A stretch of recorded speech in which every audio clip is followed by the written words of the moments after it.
This is Maps, Advice and Stories. I'm Rob Louis and I'm joined by Nikki Acute.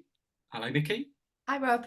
And we're going to chat to you about management, but basically your journey in the music industry. But we're going to keep it focused generally on the management side. Mhm. I'll do a brief introduction of sort of how we met, and then I'm going to ask about your where this all started. But so we basically met. I looked up yesterday. The first email I got from you was October. About 10 years ago, 2014, but we met at the Brighton Music Conference, which was about this time 10 years ago, when Mhm. you were managing a few different artists, but including Flowdan. And Yeah. that's how we met. Um, and so at True Thoughts, we've released music with Flowdan, worked with you, and then in more recent years, we've seen Flowdan. Been a trajectory go on, and you've had, I would say, a fast learning curve. Would there be that suddenly from going from an indie to major? But we want to try and find out, maybe go chronologically about where this all started for you and where how you got to where you are today, which has been a long journey. So I guess with these Maps, Advice and Stories, I'm always presuming straight away, and I know from speaking to you, you're very much into music and Mhm. you're passionate about music. And I would say, from what I guess, it's not just you're a general music fan. There's certain music that you like, and that's the music you get behind and want to support. It's not like, oh, because I like music, I'm going to support this, even though you may not quite like it. You're Mhm. quite focused. But where did the interest start? Did you have connections in the music industry? Where to get to where you are? How did it start? Interest start in music or interest start in management? A little bit of both, maybe. Okay. Yeah, yeah. Interest started in music when I was, very young, maybe 14. I grew up in South London. I'm from South London, and every little notch of the dial on the radio was some other pirate station at the time. Predominantly, it was garage at that time. Really got into it, but wasn't old enough to go clubbing to actually experience it. And then when I was about 16, I discovered drum and bass through some friends, and that was it. That was the start of the journey. I probably shouldn't say that I started going out that young, but I did. I Fine. definitely looked about 10. I don't know how I got into places, but really that kind of solidified my love for, I guess, what you'd call underground music. And it was as much about the community and the experience of going to a rave and being surrounded by people that were so like besotted and engaged in this scene and this experience together as it was about the music. So drum and bass was my first love, absolutely, and it was my social life actually for quite a few years. Just loved it, loved everything about it, loved the energy, loved the people, loved the community, loved everything about it, traveling up and down the country to hear this sound. And also there's probably a bit of like rebellion when it comes to underground music as well, isn't there? I don't listen to pop music, you don't know what I listen to kind of thing when you're a child. And then yeah, I just naturally I talk a lot. So I networked quite easily and got to meet, some promoters and DJs and general fans. And again, naturally was surrounded by some really talented like musicians, DJs and MCs because that was my friendship circle at the time. But they didn't know how to market themselves. They were incredible, but they didn't know how to get gigs essentially. And because I had this network of promoters, I thought it just made sense to kind of fit them together. And And how old were you when you were doing I this? would have been, I think, about 21, Wow. Okay. 22. Yeah. Um, and it just kind of really naturally evolved organically that I set up a booking agency at that age. Group of friends who were amazing, group of promoters who I was friends with, made sense to fit them together. And also in my own way, felt like I was like contributing to a scene that I'd got so much out of. Like I loved this and I wanted to add something to it. And that's when Acute was born, and that's where my name comes from. Did that for quite a few years and then found dubstep. And that was really where the work side of things started to take off. Dubstep had a different energy to drum and bass, but a real strong community, which is like one of the main reasons that I love being part of it. and took on my first dubstep act, which was Crazy D at the time. He was smashing it, and lovely guy as well. Really got integrated into that scene, especially in London. And a bit later on took on Flowdan for that purpose, to help represent him as a booking agent in dubstep. Because at the time Grime events were kind of non-existent They were because getting shut down, is that right, at that they time? were Yeah, getting yeah, shut yeah. down. Yeah, the Yeah, police did not want them yeah, happening. yeah, yeah. Yeah, any grime lineup was kind of refused by a lot of venues for various reasons. But yeah, I was representing. Go on. So what year was that you met Flowdan? Was that So about 13, 14 years ago, okay? whatever that is. So Yeah, 2010, yeah, around there. 2009, Yeah. 2010. So was Uh, it and was Acute just your agency? Were you just doing this on your own? Did you have people working with you, or was it just you, one so person? I was doing it on my own most of the time. And then later down the line, I took on 3 agents. That kind of worked on a commission only basis. It was a Okay. really young business, Yeah, but it kind of helped them get it was like work experience yeah, for yeah, them. So there was a team, but it was mainly me that was heading it up. yeah. But then as being Flowdown booking agent for about a year and a half, he then asked me to manage him, Okay. and I said, "Well, I don't have a clue what that means, but yeah, let's do it." That's it. And that was the beginning of the story. So you're quite fearless, I guess, because from a young age and at 21, you're just deciding I'm going to set something up, and so there's something in your nature, I think, with the people who do these, that you're ready to be part of, contribute, I guess, but Yeah. also there is the business part, isn't it?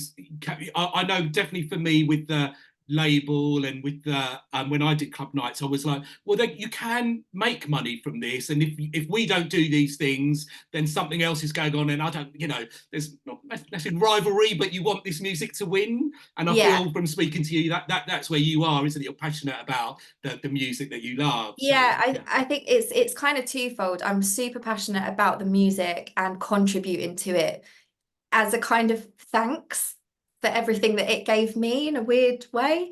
But also I've got this real like passion of, this might sound quite hippie, but I've got this real passion of like helping people reach their potential.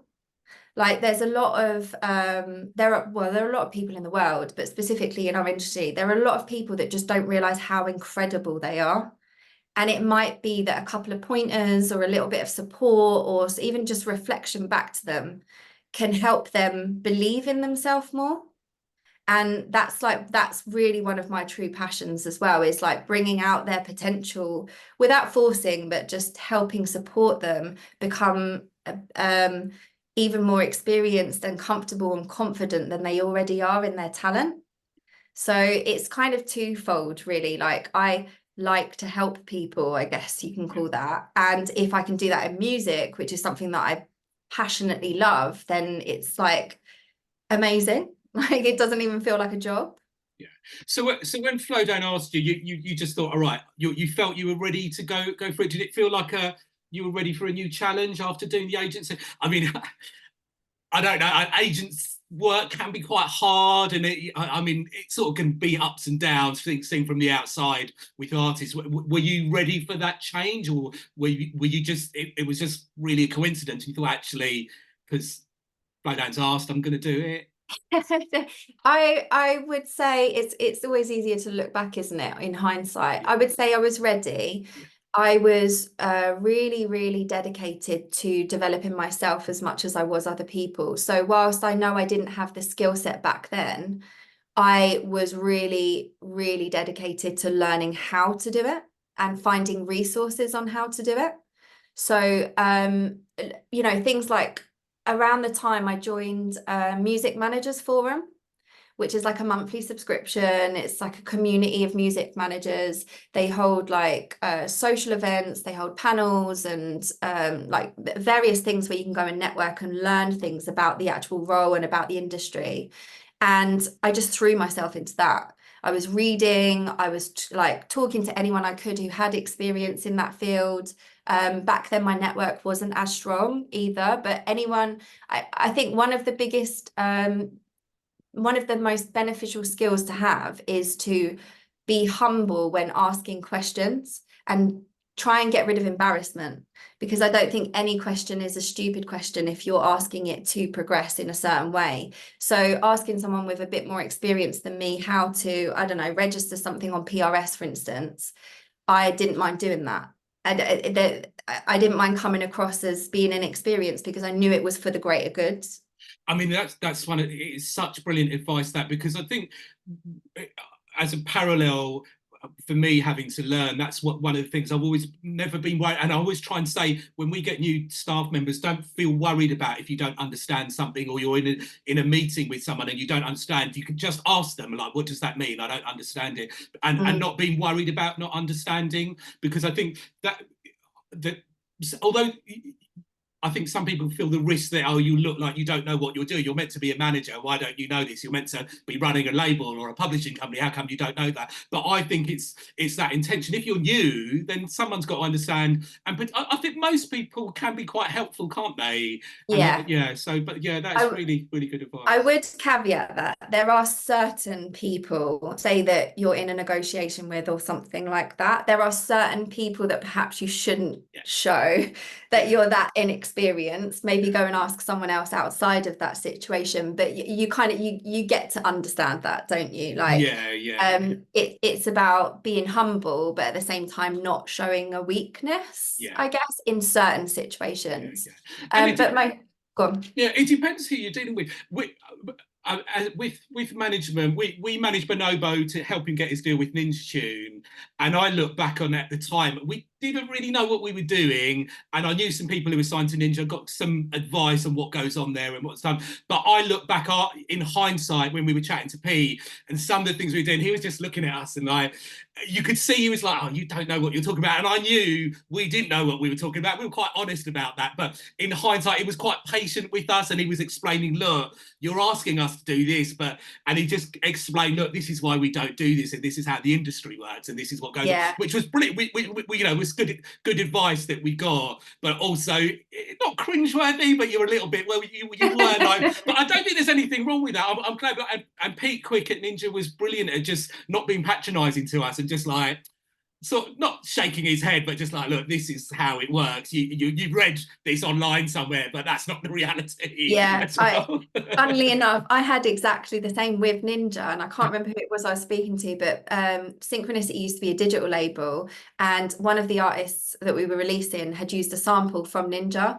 So, and I didn't really understand rights back then. So I've emailed Ninja because I want everything above board, even though they would never have heard that track. And I was like, oh, we've got this sample, can we use it?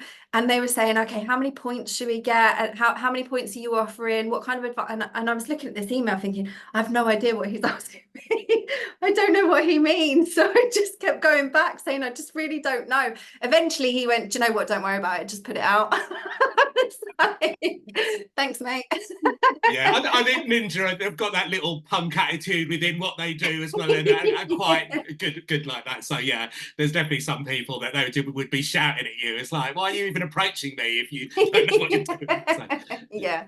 But so you already, and I guess I think one thing I would point out with what you're doing, once you're doing it, you jump in with 2 feet. You're gonna, I'm gonna learn about this. I'm gonna try and be out there and figure out what's going on. And again, that's really good advice. And I guess there's many resources, and I hope this conversation that we have today will be, you know, can be that for someone looking into management, and you know how it all works on, you know, both practically and on the business side as well. Yeah, well, I'd say management is, well, what I've learned, one of the things that I've learned is management is different depending on the manager and depending on the artist. I mean, there's some fundamental things that are, you know, a theme throughout, obviously, but style and approach, and just generally how you do it and what parts of the artist's career you manage, it varies. So there's not really, you know, someone says like, well, what does an artist manager do? You can kind of bullet point the real, like, you know, crux of it, but generally it does vary. I mean, how I manage Flowdan would be different to how I manage another artist, dependent on personality styles, where they're at in their career, what kind of support they need and don't need.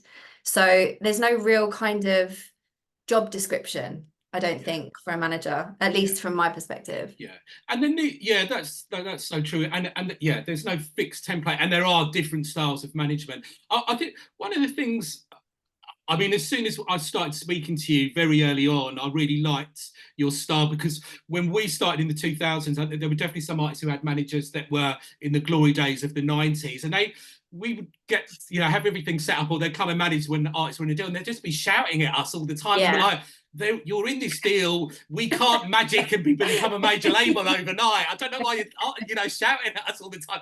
What can we do? But we saw over time that began to change with managers. That it became a little bit almost. We're having to work with you. You're having to work with us. What can you do? What can we do? And I always felt that early on with you in those early days. I think I got that from you. You always, I felt quite upfront about you're relatively new to this, but I could just see there's this passion that you want to make it work for your artists. So yeah, which is part of the thing, isn't it? And hard work, isn't it? There's a lot of hard work to it. Yeah. I'd say I kind of opt for the like collaborative style approach. I mean, with the artists, I definitely take on a bit more of a coaching style, but with external, like labels or any other companies that we're working with external from the artist, it's I do my best to try and approach it as a collaborative style. There are certainly situations where I do have to enforce a bit more of a firm approach, because at the end of the day, I work for the artist, and I want the best possible outcome for them. But me as a person, I actually want the best possible outcome for everyone. I think going into a negotiation and everyone coming out feeling happy is the best way to start and maintain a relationship with whoever that is, because also it may be the first time you're working with that particular company, person or brand, but that's part of your network now. So you might work with them again with that artist or with another artist or on something completely different. It's about being, in my mind anyway, is approachable, collaborative, and actually just working to the best possible outcome for everyone. Yeah. That's really good. But it's funny you mentioned the old style managers. There are definitely still quite a few of those around, especially in this like commercial side. Yeah. And there's definitely a place for that as well. I think sometimes you just when it gets to certain levels, you almost need that, because there's so many people all hovering around trying to get a piece of the action. Maybe you need somebody who does bark a little bit and shout. But I think where we are, the space that we're in a sort of creative indie space, and so sometimes if people are shouting at me, I'm like, you could have just asked me now. You didn't have to shout. Because you're so nice as well, Rob. If they'd asked you nicely, you'd have gone back and probably given them more. Like, yeah. So I guess with Flowdan, so he was the very first artist you managed then. Yeah. Okay. And then, so what was going on there? What were you feeling you needed to do there? What was did you have a plan or a vision of what you were looking to try and do? Yeah, for sure. So, yes. So whatever year that was, initially, the role was just like issuing paperwork and invoices and, looking at contracts and things like that. But I really quickly got into the whole creative side of it. So the strategy, but the creative strategy for Flowdan. He was very much still known then as, Grime MC, obviously huge impact on the grime scene, but the grime scene was kind of reducing through no fault of their own, and through it wasn't like there wasn't amazing music coming out of that scene, just the platforms weren't there for it. So it was kind of settling down a bit, which is why we moved him over into dubstep, which was called dubstep. Now we call it 140 now, but it was dubstep back then. And it just makes sense, same tempo, similar energy, especially with some of the artists. It makes sense for him to do that. But one of the things creatively I wanted to do was like build him as an artist. So there's quite a clear distinct difference between MC in a rave and artist, and Flowdan definitely always has the capability of doing that, which means putting music out, positioning him differently, starting to do live sets, performing his own music rather than just I say just as if I'm putting it down, but rather than solo doing the MC sets with other DJs, it was about positioning him as, you know, front center. So I got involved in that side of things, which was reaching out to labels, you know, sending demos, really thinking about what kind of labels we wanted to work with, where we wanted him positioned, because any grime label would have taken him because he was amazing and everyone loved him. But everyone in the grime scene already knew him. What my plan was is let's expand that audience now. Let's let people understand or know who Flowdan is outside of this core audience that he already has. Let's still respect and service that audience, but let's grow it. So that's why we went with I pitched to Hyperdub, and he had an EP out on Hyperdub, so Code 9's label, very much, I mean, very much cemented in the dubstep scene at that time. Incredible label, incredible vision, and great label manager Marcus over there as well. And that really opened Flowdan up into an audience that who knew about him as an MC, but didn't know about him as an artist. And then we had like various meetings about doing short films with certain brands, you know, like launch parties for the EP, things that typically a grime MC at that point wouldn't be doing. So yeah, I threw myself into the creative side of things. I mean, we can get on to obviously reaching out to you as well, Rob, but I was always convinced growing up that I wasn't creative, and I always thought that my role was to support other creatives, like people who were actually creative, making music, I don't know, design or whatever. But then after a few years in this role, you do realize that it is actually a really creative role, even when it comes down to your communication styles or how you're reaching out, or, you know, general kind of growth or expansion plans for the artist. Is actually a really creative role. And I realized, like I said, after a few years, when I clocked that, oh, actually I am quite creative, I really threw myself into that. So with the support of the artist, I'm quite a part of that creative vision, and that really is quite fulfilling and satisfying as an individual as well. Yeah. But yeah, then that kind of like jumps onto how we met. Yeah. So as I recall, you know, you can tell the story because you're Okay, privately so confident. But go, you tell I'm not it. sure if I've told you. I think I have told you this now. So my networking style is I would look at an event flyer and I'd be like, right, I don't know that person, that person, that person. So when I go out tonight, and I'd always drive, I didn't drink. I was always very much treating it like a job, but loving it. Say to a dubstep event, I would be like, right, my goal tonight is to connect with that person, is to talk to that person and to get a phone number off of them. That was just what I did. I just had a focus whilst I'm enjoying my night. Right, cool. I've got to come away with some kind of network there. And I did the same with you. So I knew about True Thoughts. I knew, you know, Flowdan was making this album. I guided it, but we wanted his album to be with a label who really understood where he'd come from, respected where he'd come from, but also could work with us on opening up into a market and audience that he'd never really touched. And True Thoughts was perfect for that. There were a couple in the mix, but True Thoughts was like, right, that's the one. So I was coming to Brighton Music Conference anyway, because they're great places to learn and to meet people.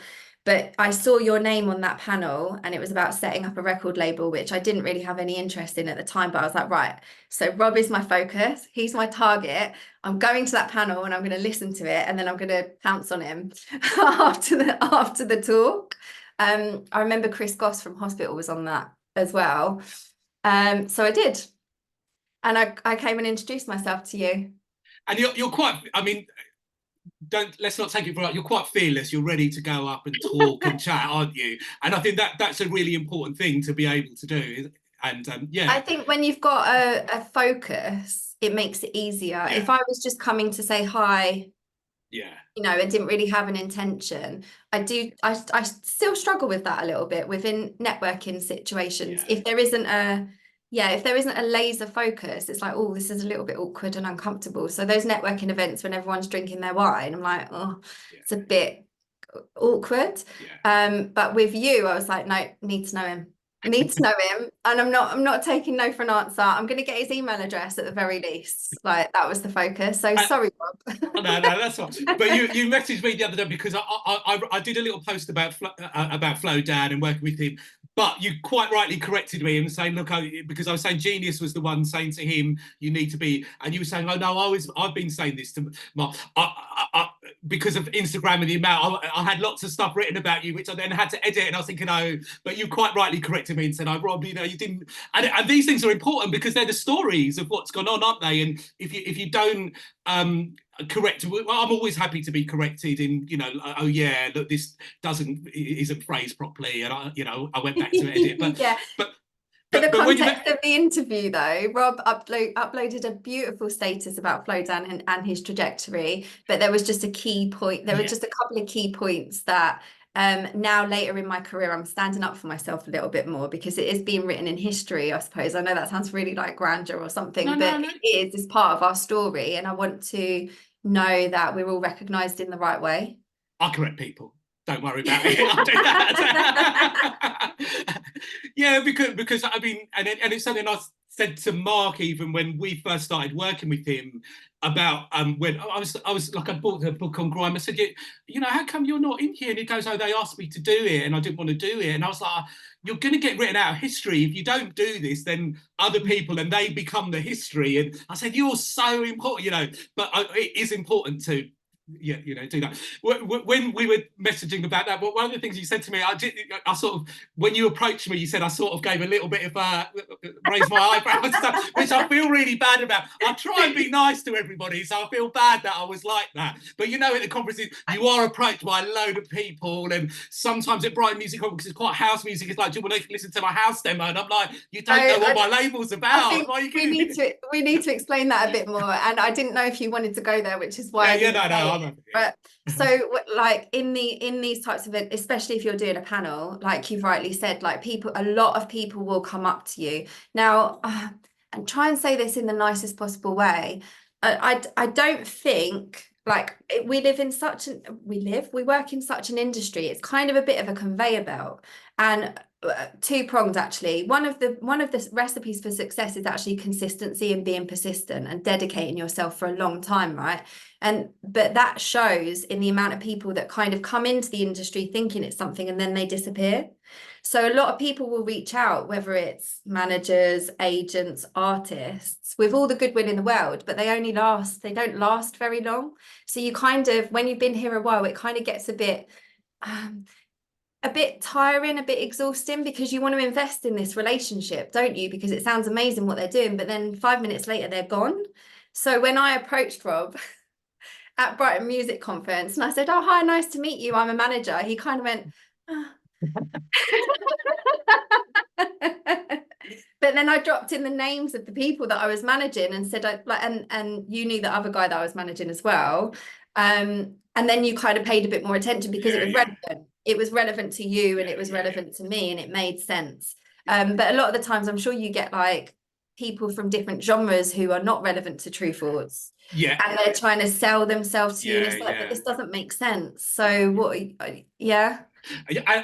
And the amazing thing about that, because at Brighton Music Conference, Paul was trying to get me to hang around a little bit more there. And I was like, oh, I've got so much work going on. And, I know you need to be around at those things as well, but sometimes I'll go in today. But because I met you afterwards, I said to Paul, oh yeah, I've got to go around there, purely because, look, all right, that shows the importance of me being around, because that was worth it, me being around. I know you put the effort to come and speak to me, but just being able, and I think there is something about a face-to-face chat as well, isn't there? Rather than a cold email or a phone call, putting that effort to go down, because when I was speaking to you, I always feel I get an energy from somebody about whether they're real. What you're saying about these people who are transitional and they're coming in and they're gonna, are you going to be around or want to be around in 3 years' time? And it's not necessarily, not everybody can make it in the industry, but and they go, but some people are like, oh, I've got to go. You can't make any money here, so I'm going off. And they're those people who do stay and they persevere and they persevere. And I just felt that with you from talking to you, it's like you care about what you're doing. And obviously for me, I'm a huge Grime fan, and it's very hard to try and connect in that world. You know, through MySpace, I was trying to get in touch with people Yeah. in the grime scene back in the day. And, you know, Yeah. obviously getting blanked. It's like, why is this guy from Brighton getting in touch with me when I didn't know, you know, how all that white label thing was working at that time, and was like, you know, I run a label trying to do a pitch on MySpace, and it's like, no one's going to reply to you, are they? So for me at that point, it was like, oh gosh, this could really work. And we'd just been working with Zed Bias, and that had opened up a new world to us. So it felt like,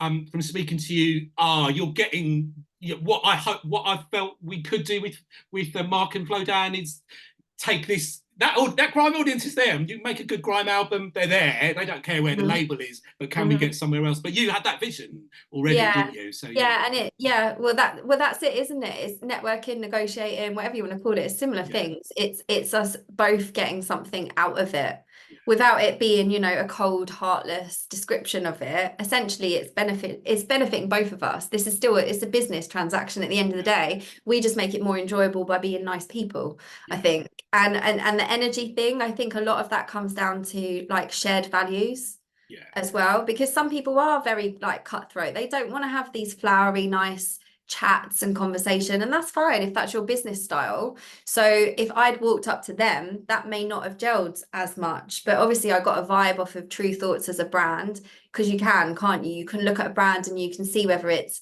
carefully curated through love or whether it's kind of a business that they're just kind of flinging tracks out. You can get that just from how a brand is presenting themselves. And I didn't know anything about you, but after hearing you talk at the panel, I was like, yeah, that's the one, like, have to go and do it. And it may not have resulted in anything. It may have just been that I've got your email address now and maybe we'll connect at some point. But the most important thing is, like, if you've got that kind of intuitive, or either if it's intuitive or if it is planned because it's strategy, go for it. That's just the way I see it. Just go for it. The worst that can happen is you make yourself look like a little bit of a dick. That's the worst. I'm not And even then just sure try if and that. overcome it. I'm not even sure if that's true. I always feel it's better to I think it's definitely the thing that I've learned is it doesn't matter who you are. So, they'll either blank you, they'll say no.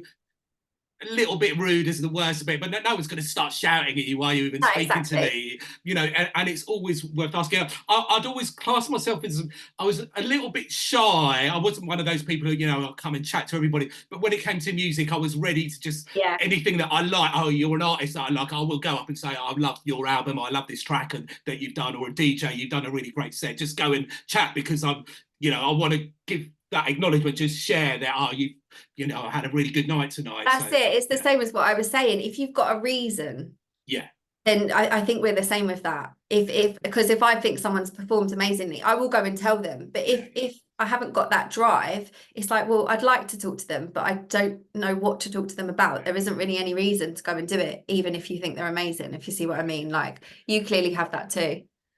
And one of the things I think with how we met is it's really important, that research and trying to look at something and try and think, well, I think this could work. And I guess sometimes it's about being realistic, and even the knockbacks you get will be, you learn from that. Okay, maybe I've approached somebody, they're too high level, and, you know, I'm, you know, where you're at, you're not ready. Because I think that one of the things when, I guess why I did the another manager is I don't know. You know, are you going to try and pitch me house music, or which we're not a label renowned for that, and then it just becomes a bit of a waste of time, you know, with those things. But the minute you're chatting with someone and you know, okay, they understand a bit about what we're doing, and even you would say you was quite honest, I think, about you weren't fully into everything we did as a label, but you knew how we did everything on the label, and it was across different genres, and you just understanding that was the thing. I mean, I very much said that to Flowdan when we first met, and you came down with Mark, met in the office. He didn't seem that interested in it. I knew you really wanted to sign, but it was a bit like, oh, well, Nikki wants this to happen. Hopefully we can make this happen. I didn't feel we're not going to make this happen, but I don't think he was as convinced as you at that point. Was he? So no, he wasn't. I mean, again, this comes back down to different artists needing different support or wanting different support. Like, Mark was very much, I just want to make the music. he didn't really want to know or want to understand where we were going to put it out or why we were going to put it out there. I would always tell him, even if he didn't want to know, because I kind of feel like he should, it's his career. But he was very much, let me just make the music. And if you say that that's the right thing to do, and I've spent 2 minutes having a look at it and it seems okay, then let's do it. So that kind of brings me into something that I guess we haven't even really touched on as well. It's like the softer side of management. Trust between the manager and the artist is like non-negotiable. It has to be, and it develops over time as well, sometimes, unless you've been friends before. Like, it develops over time through experience and through, you know, successes and how you've dealt with the failures, if you want to call them that. That's where the trust starts to build. But trust between the artist and the manager is so crucial. It's so crucial. And it will be questioned at times, you know, when certain things have gone wrong or whatever. But so long as you have those open conversations and you both learn from that situation, Mark wouldn't be able to do what he could do so freely if he didn't trust me managing the rest of his business for him. And that is 100% something that is needed both ways. Yeah, both ways. Yeah, because I was about to say, because it's amazing that you can get an artist to do that for you and just be, look, you deal with it. And sometimes and that's the thing that we see with artists who don't have managers. And again, Pete Quick at Ninja said that to us early. He goes, you know, the artists that you have that don't have managers, effectively as a label, you become their default manager. And that can get complicated at times, because sometimes you do just want to be able to say, we're doing this is how the business works, and you're saying it to somebody who really understands it. And with an artist, if you're doing it direct, if they don't necessarily know how it all works, it can be quite complicated. And again, when we have managers, like we work with managers like you, and we have done in the past, it's just been brilliant, because the artists trust you, and then we can have these conversations about the ins and outs of bits that are going on, that it's like, we might as well just, some of it's boring as well, isn't it? And it's like budgets, and it's like, well, where does the money go and what do we do? And you can have this bigger picture conversation there. I sometimes think, look, you know, I like you, I think it's good for the artist to have a rough idea of what's going on, not be in total darkness, and not be, well, why am I suddenly in this deal and all of this is going on, and you know, I don't know why. So that balance is the right thing. So yeah, well, that's it. Again, some artists will want to know everything. yeah, They'll want to know all of the details. They want to know all the clauses in the contract. They want to understand that, because that's the way that they're made up. and they can cope with doing it as well. Yeah, of course. Yeah. And then others are just like, I don't, just tell me what I need to do and when, and that's it. Yeah. So we did that. So that, I guess there's the at that point, were you feeling as a manager you really knew what you were doing, or you were still feeling this is just going to be another new learning curve? Because I guess you'd done releases with the Hyperdub and there were bits going on. You know, how were you feeling at this point? Where did you feel you stood? Do any of us ever know what we're doing? I don't. I'm still learning. Yeah, exactly. I mean, you have little moments and think, oh yeah, I actually do know my shit. But mostly I think we're always learning, like every single day we're learning, especially when you get these jumps like we've had in the last couple of years with Flowdan. You're thrust into something, you know, oh yeah, okay, cool, I've got the foundation, but I'm still learning this stuff. And I know managers who are in their 60s and 70s and they're still learning, because everything's changing all the time. But at that particular time, I felt I think there's you know, when you're like gaining knowledge, you understand it logically, but you don't fully know it, you know, you're not living it. And whilst I was gathering, you know, music managers forums, reading books, having these chats, interviews, taking anyone out for a coffee that I could drill and just get loads of questions answered from them, you okay, cool, I kind of understand how to do this like in my brain, but I'm not really like living it. If that makes sense. Like, I can't make those decisions as quick, and I'm still getting quite overwhelmed when big situations come my way because they're new and I haven't got the experience really. I think back then, Mark's first album, well, like officially first album with you guys, was a huge learning curve. Fortunately, and maybe even selfishly, Rob, picking you guys to work with was like the most supportive and open and like respectful relationship to have with a label, that really helped guide me in the process as well, me understand it. All the while, I haven't managed Flowdown for that long at this point, and therefore I haven't managed for that long, because he is my only artist, really my only client. So it was overwhelming. It was scary. You guys made that a lot easier. I suddenly realized there was loads that I didn't understand, you know, when it come to royalties, especially, or, you know, like the splits between the artists and anything to do with that releasing process, you know, the marketing side of things that we discussed. Whilst I had all the goodwill in the world and I had an idea of what I wanted for Flowdown, was very much taking guidance from you guys, because you were the experts in that field when it come to running the campaign, right? So I think there are definitely a lot of pockets in my career where a new situation comes up, you get a bit of imposter syndrome, you realize that, oh, okay, maybe I don't know as much as I need to know. You kind of feel your way through and build as much experience, knowledge, and ask as many questions as you possibly can. And then you come out the other side thinking, well, it wasn't actually that bad.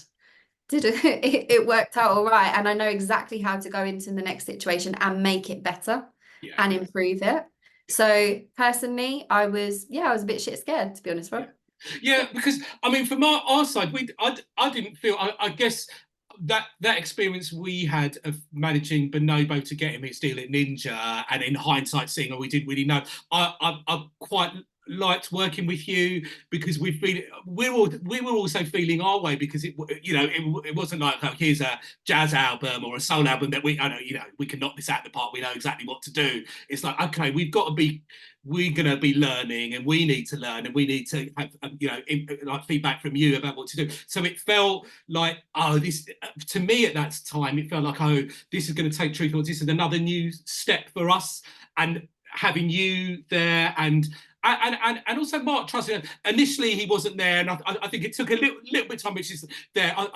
We got to that point where Mark, I felt he's like, okay, he's getting what we are trying to do and what's going on here, and it was really, really good from that point onwards. And it was, yeah, I've really enjoyed the whole process working with you. It's been one of like the best experiences for the label, particularly because we were doing a genre we've never done before. So for me, it's funny you even saying imposter syndrome, because I wasn't really feeling that you were an imposter at all. Like, I never felt that with amazing. you. Yeah. I didn't try to hide it. I wasn't trying to hide it. I think mainly because you were quite honest about what you knew and what you didn't. I think sometimes we come with, something, and you go, look, what do you mean? And we'd just explain it to you. It's like, all right, you don't understand it, it's about this, that, or the other, and we'd explain. But it didn't feel it was anything bad that was going on with that. Oh, sorry. The imposter syndrome thing, just because you've mentioned it, it's a really funny thing, because in a weird way, I've never really had this.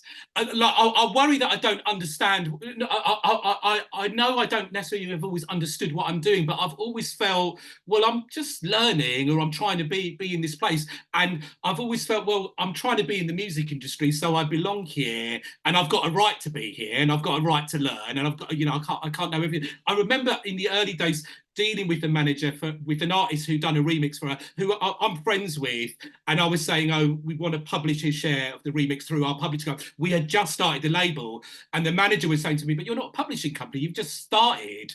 And I got really offended. I said, yes, we are, we're a publishing company. Because in my mind, I'm starting a publishing company and a record label, so I'm a record label, I'm a publisher. What are you telling me?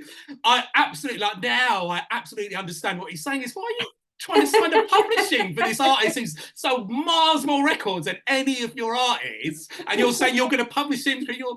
But I think that for me, when I hear about imposter syndrome, I've got this thing. I know, look, I'm a South Asian background, and there was a part of me that I felt I had to do things on my own, because there wasn't a place for me in the music industry. It was white males around in those jobs that I would have liked to got, but I was thinking, I'm not sure I'm ever, because I'm not connected in the music industry. But I guess as a male, I was always at an advantage as well. Do you think there's a female thing with the imposter syndrome that adds to the pressure? with that? Yeah, Yeah, yeah, it yeah, does. Yeah, definitely. Yeah, I mean, I think as well, it's down to the individual experience, yeah, but just talking to other females in the industry as well, there was certainly that. Thankfully, it's starting to change now, and you can really feel that in certain pockets. But coming up through a male-dominated scene, both of them, drum and bass and dubstep, it even the simple things as if you were, you know, hanging with the artists who are your friends or your colleagues or whatever, there was always this assumption, and it was quite obvious as well. There was an assumption that either you were a girlfriend or you were a photographer or you were sleeping with one of them. That was it. There was always those three. And that, because I would say determined, but you could call it stubborn.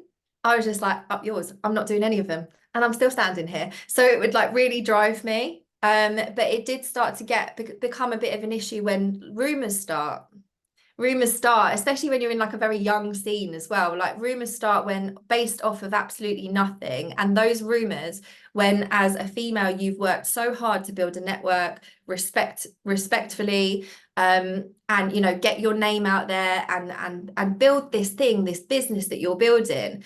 Certain rumors can actually really stunt it and really affect it, because you're then seen as you're there for a particular reason that you're definitely not there for. I'm trying to be cryptic, but I think it's pretty obvious what I'm yeah, suggesting. yeah. So you do have to be, I think, perhaps stronger-willed than a male counterpart, especially a white male counterpart who for some reason just was always just accepted, even when they were mediocre, but that's a whole other conversation. It always felt, especially coming through, that that as a female I had to work harder than a white male in the same role to be accepted and, more importantly, respected in the role. Yeah. And and that did, you know, whilst I come across as quite strong and stubborn, there were points when that really affected me, like really affected me. Thankfully, I learned resilience, thankfully, and that's a skill that I think perhaps should be talked about more generally in this industry as well. Resilience is so key, because you will get so many knockbacks, and it's about bouncing back from that a stronger person or stronger-willed or whatever way you want to see it. But yeah, of course, it had a real effect on me as a female, and as a female manager representing a grime MC as well. That was always interesting.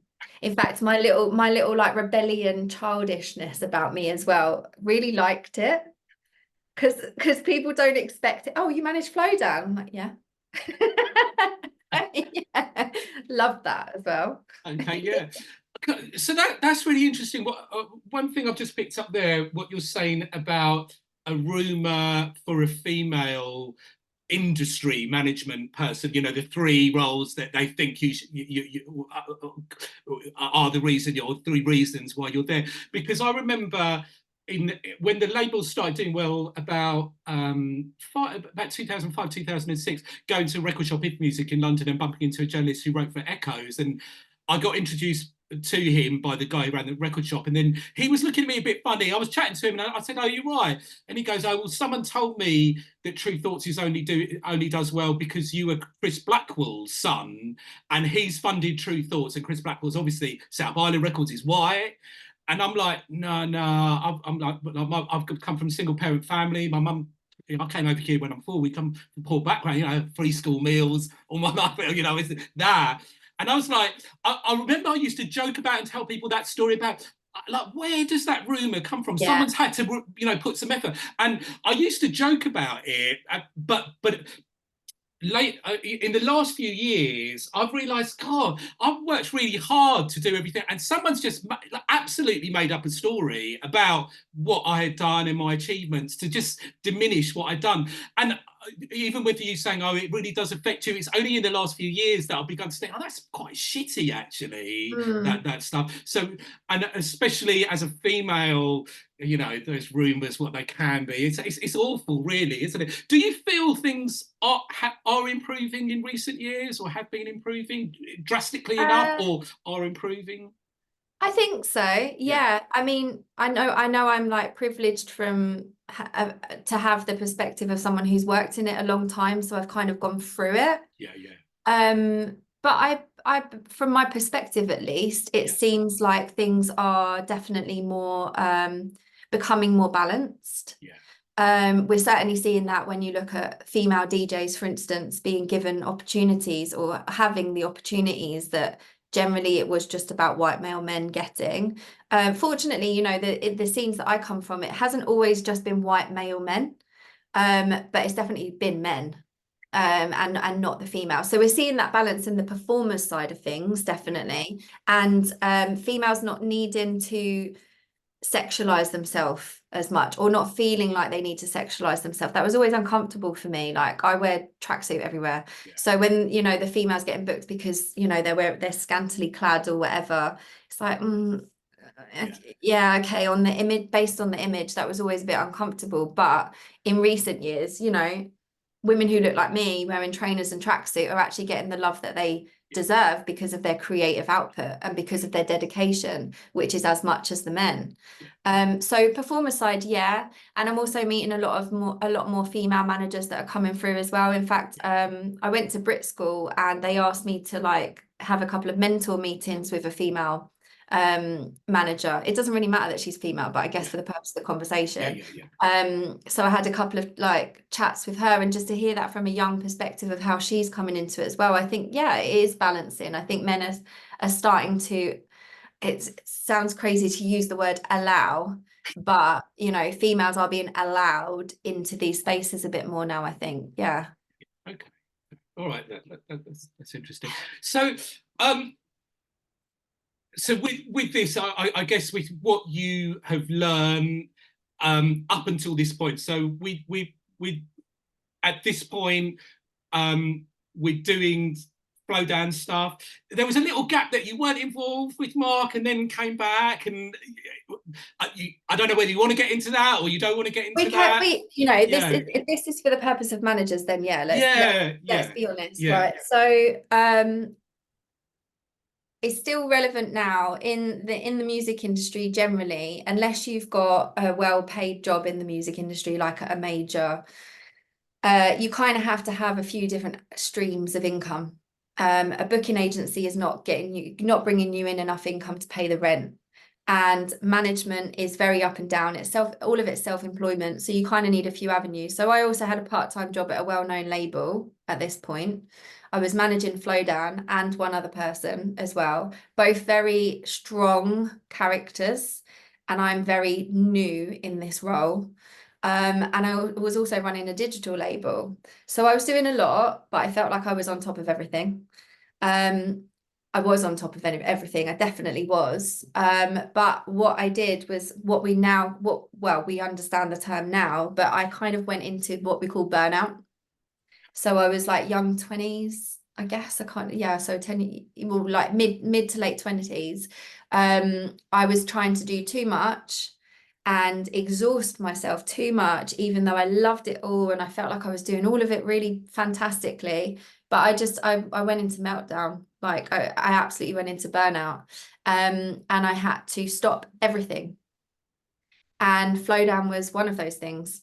As much as I loved what he was doing, what we were doing together, the demand that he needed, like the demands coming from him, didn't match up to both the money coming in, but also the stress that it was putting on me as a person who was essentially not underskilled, but underprepared, I guess, for a role that is that demanding.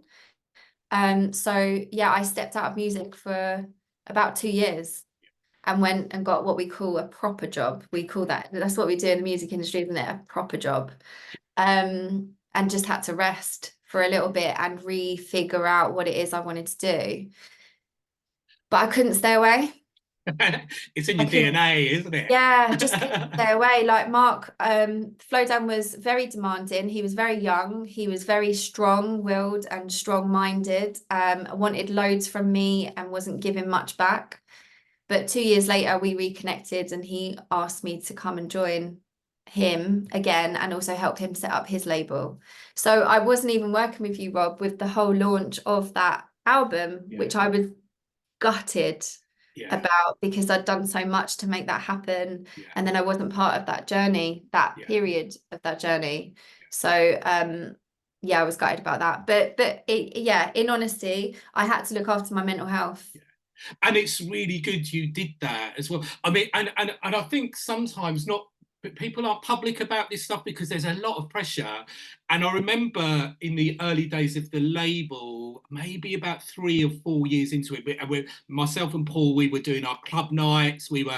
It was just non-stop. And I remember I was feeling a bit like I'm run down. And I remember sitting with Paul and I was saying, I'm going to have to calm this down. I cannot do all week, evenings during the week, pubs at the weekend, and just keep doing this anymore.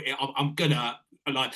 We were able to do that just where we were, but I think I caught it at the right time. I knew within myself it's something's going to have. It's going to go. But financially, we were able to just reel it back in, and I was able. I had a good relationship with the artist to say, look, you call me at 10 o'clock because you're at a gig somewhere and something's going on. My phone's going to be off now. It's not going to be Yeah, on anymore, it's good that you touched on that actually as well, because there's that blurred line, because you're doing something that is you're so passionate about.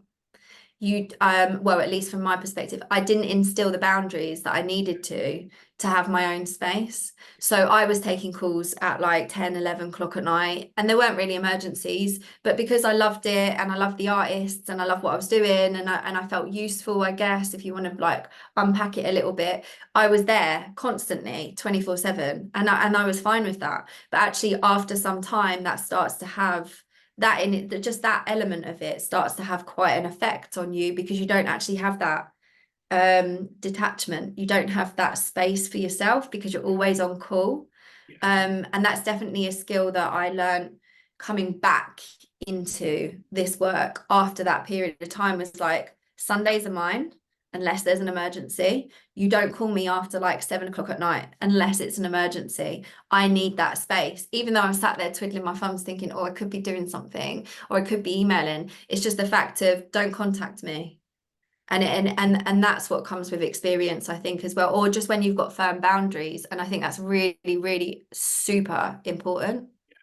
I think there's an element when you're a bit younger and you're trying to get into the industry that Yeah. and you've got that energy, which I had when I was younger. But as you get older, I think for the benefit, I mean, when I started, there wasn't really this talk about mental health or anything. And even with artists, in hindsight, I can see with some artists, you're trying to have a chat with them about what's going on, but there wasn't the vocab. If you'd said to someone, "Oh, your mental health," they'll be going, you, because that vocab wasn't going on in the industry. They'll go, well, are you accusing me of being mad? I'm not mad. Yeah. It would be like that. But it's much better now. These conversations are going on, because I always feel away from the fashion industry, music industry is a very mad industry because it is acceptable to do drugs, drink, party, and then, pretend you're doing work while you're doing all of this stuff. And it's like Yeah. that, Pretend. yeah, yeah. But Yeah. I'm like, where is that balance? And I'm not really like that sort of party guy. And I'd stopped smoking weed, and then True Thoughts was up and running within a year of that when I'd stopped smoking weed. So, but I understand that those boundaries and where you go. I always feel with managers, as a label, there's slightly more an element of inverted commas 9 to 5 about what we do, because it's like if Mm. something's gone wrong with Spotify, we can't sort it out at 1 o'clock in the morning. You can tell us at 1 in the morning, but there's nothing we'll be able to do. Yeah. So Yeah. there is that. But I've always felt with managers, from the outside, I wonder can you ever not be 24/7, 365? But you can, once you've got to a point, I guess you have to be that. But there are those occasions. Do you know what? No, I will stick firm on this actually. For at least my situation is, even when you're not at the point, it's still, you still need to prioritize your own mental health. Yeah, yeah. And if that looks like Sunday evening is my time, then you trust, like you stick to the fact that you won't get back to calls in that period of time. And I struggled with that, because I really it was almost like I was addicted to this job. Yeah, I was addicted to the point where I couldn't have a holiday, because even on holiday I would be doing my emails. and I didn't know how to relax because I thought, well, I'd almost feel guilty because it's like, well, I've sat here for 3 hours. I could have been doing something. There's always something to do. So that's been a real skill that I've had to implement and be quite firm with. And I think it's really important. Really, I'm not saying, um, like be too strict with your own personal time, but at least have some each week where you are like, right, I'm absolutely switching off. And I only talk from experience to the point where I wouldn't want to get into the position that I got into before because it takes quite a while to get out of it. And it's part of that. I'm just thinking with what you're saying there, because I remember a little bit before Paul, my partner in True Thoughts, I became quite militant. I'm switching my phone off, or if you call me on my day off and it's not an emergency, I'm going to shout because this is my Right. day off. Yeah. And a couple of times people called, and I was like, this could have waited. You didn't need to speak to me Mhm. today. I know you're just trying to clear your inbox, but I'm back tomorrow. We could have done. For me, I need this space. I can't do this anymore. I Mm. can't be. So I had to battle that a little bit, but not too bad. But we had a team of us there. Yeah. And I know with Paul, he said, well, if you're doing this, we are going to make a decision, and you might not have wanted that, but we're going to make it. And I had to be, I'm a bit of a control freak, like many people in the music industry. And I had to learn, okay, I'm going to, someone's going to make a decision. If I'm not there, then they're going to do that. And the artist is asked to do this. I might have my reason, but because I'm not there not to do it, someone will have agreed to do it. And it's Mhm. fine. It's almost none of these things are ever career killing or the end of the world, because normally those things that are so important, you can wait for the Yeah. answer, and it Yeah. takes time to get to that point. There isn't. It's very rare for something to be, we need an answer this minute, because it's so important.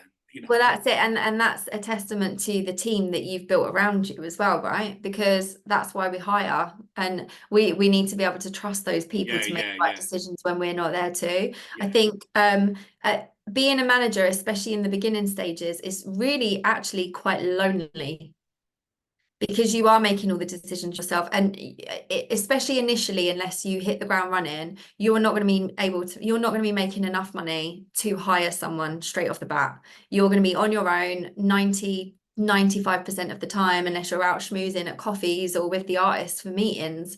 Like, you are on your own, and it is all your decisions and it's all your choices, and there's no one to look to and be like, oh, can you send that email, or can you handle that work? No, you're doing all of it.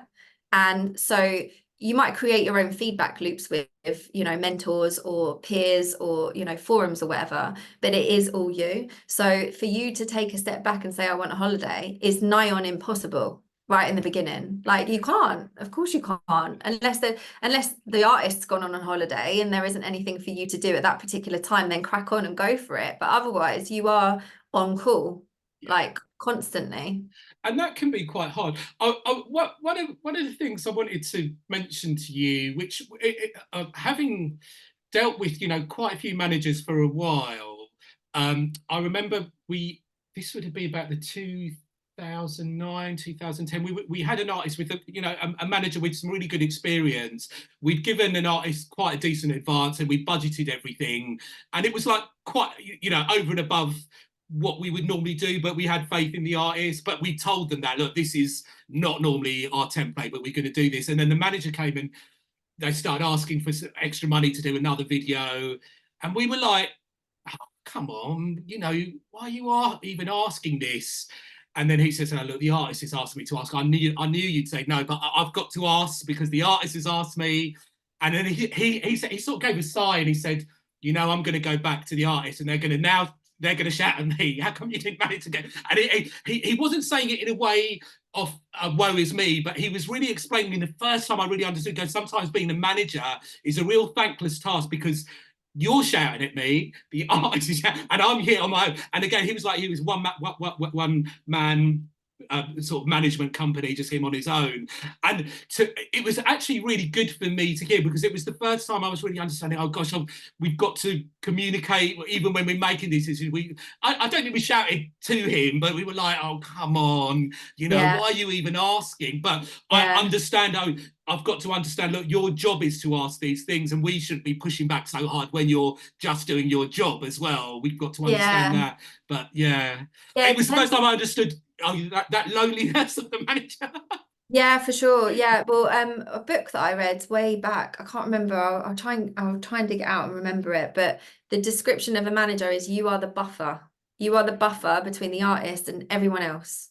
Yeah, So you work for the artists, but you also want the best possible situation from the external people. So it's heavily obviously rooted in negotiation and about relationship management, because I don't want to come to True Thoughts and piss you off, but at the same time I'm representing the artist. So if they ask me something, then that is my job to do that. However, I'd caveat that as well and say, actually, if you've educated the artist enough on the situation and they trust that you've got the best possible scenario out of this situation, then they probably won't ask you for that extra money.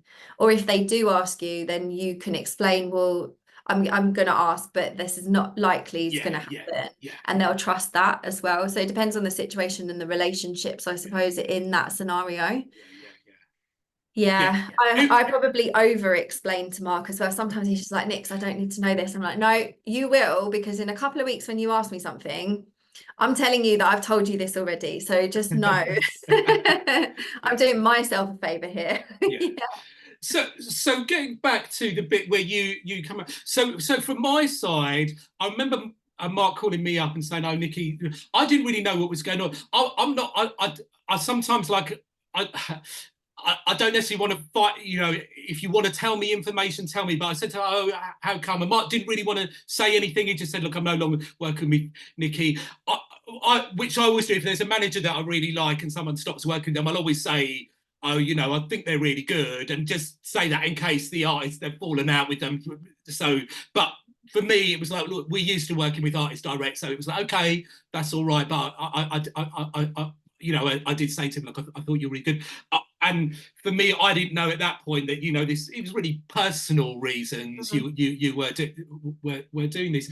So when you came back, were you ready and were you feeling recharged at that point and feeling you were in another phase and ready to come Yes. back? Yeah, yeah. So Yes. it had So been beneficial. 100%. Yeah, I needed that kind of rest and recoup time for that. I think it was about a year and a half, 2 years. And Mark reapproached me.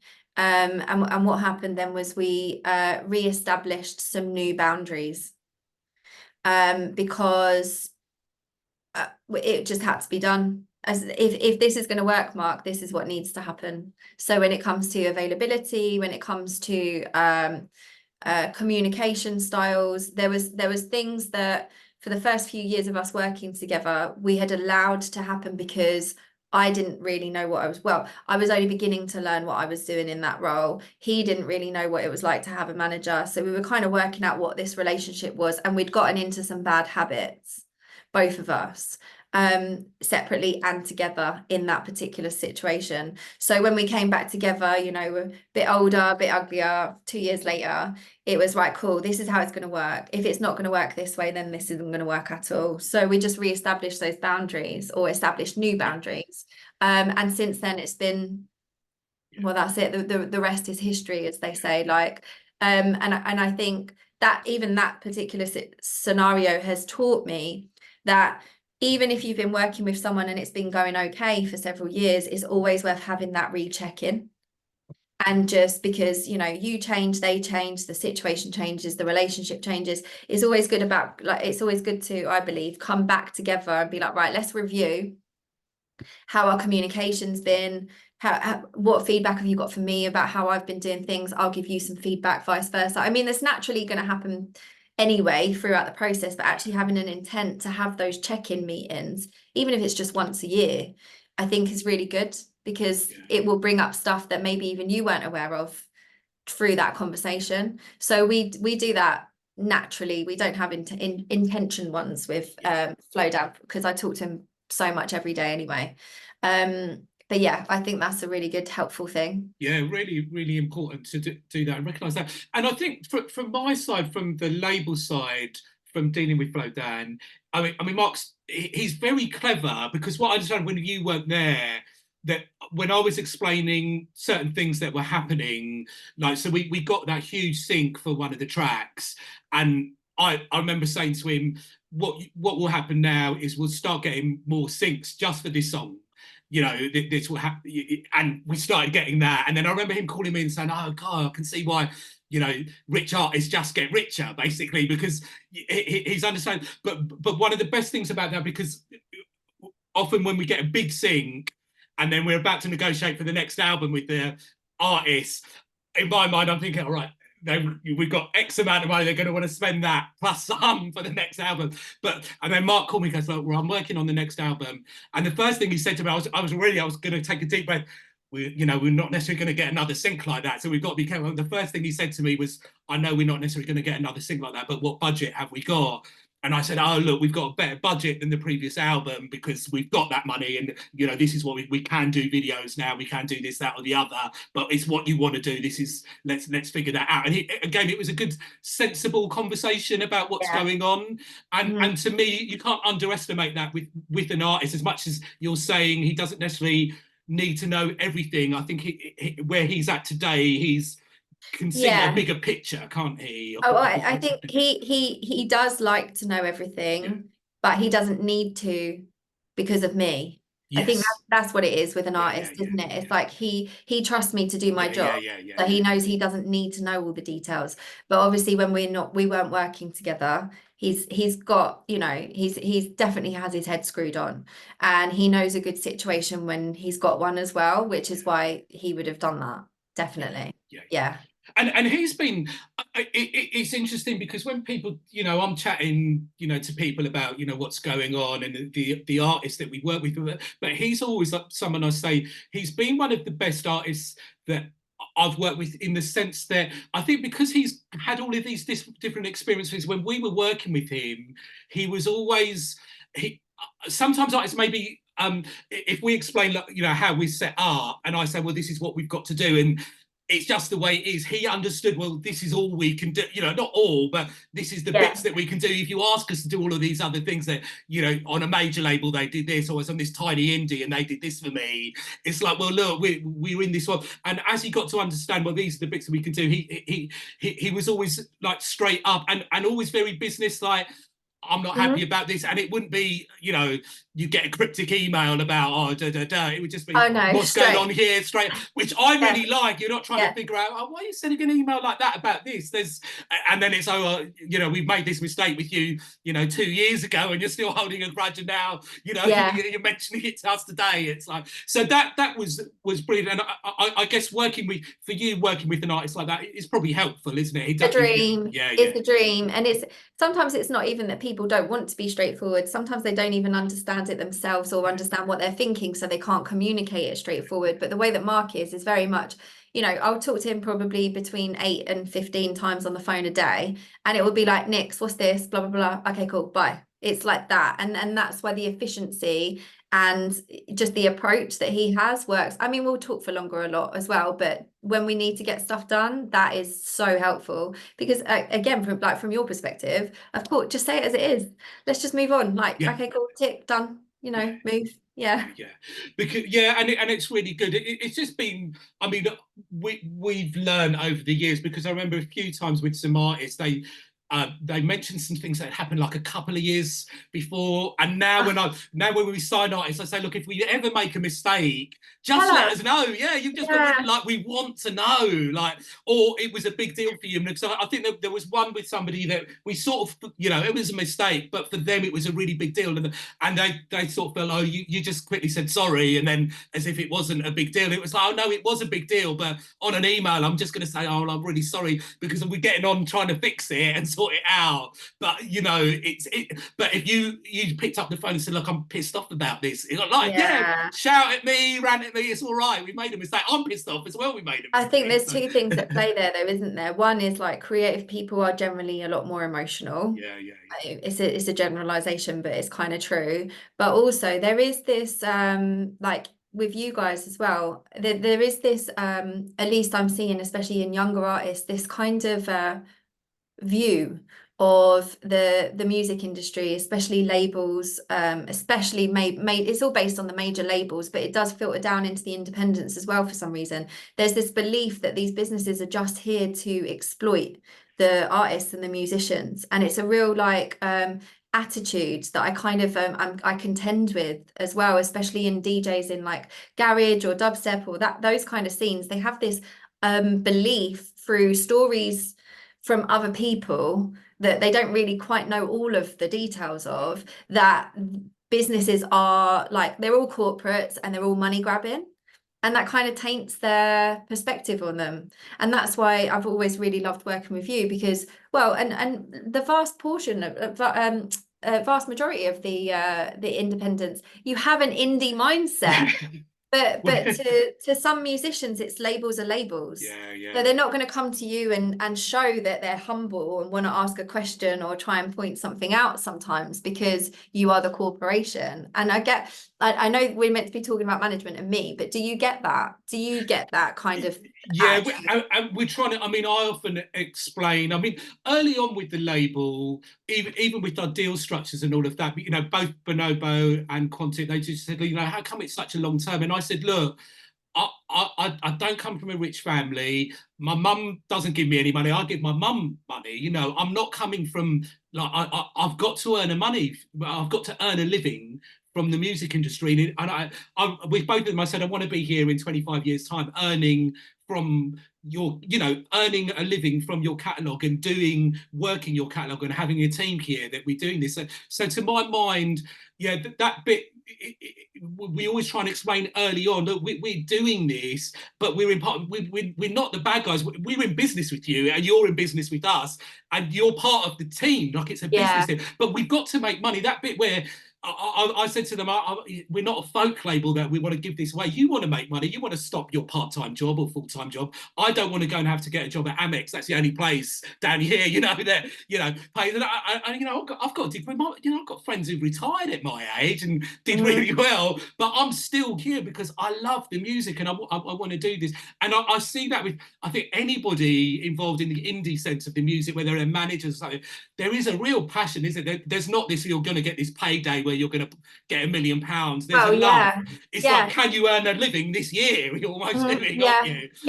I say that quite a lot. If I wanted to be paid well, I wouldn't be doing this job. I wouldn't have started doing this job. Definitely not. Yeah. But it's really interesting that whole like perspective that certain especially up and coming artists have of the industry. I've had that as a manager as well. They think, oh, I'm some like, I don't know, middle class white girl. I'm like, I'm from a council estate in South London, mate. Like, and I have spent the largest portion of my career in music earning next to nothing.